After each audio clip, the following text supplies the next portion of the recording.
Good morning mga bean! This is Michiko, a day in my life as a content creator.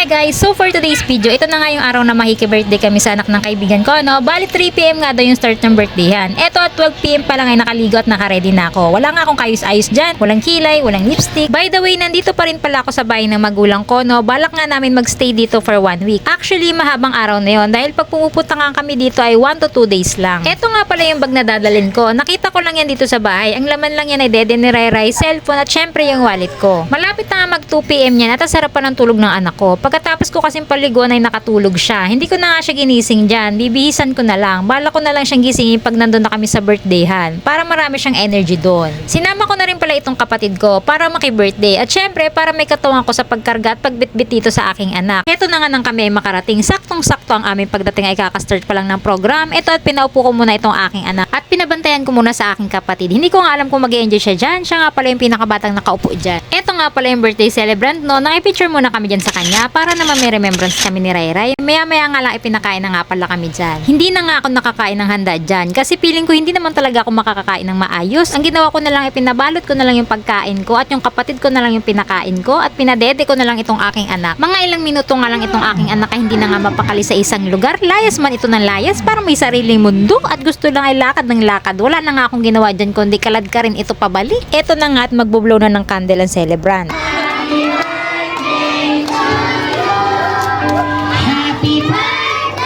Lang siya ng ano, magaling ng Lokot.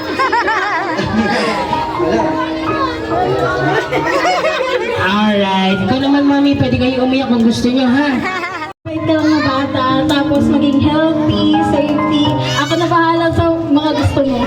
Pagtapos nga ng kiddie party at ayan ay nag-video-video na nga lang kami dyan.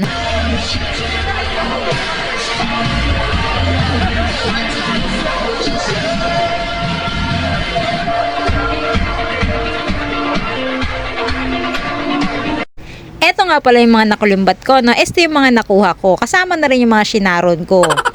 Happy birthday, Sel. Sana ay lumaki ka matalino, masunurin sa magulang at may takot sa Diyos.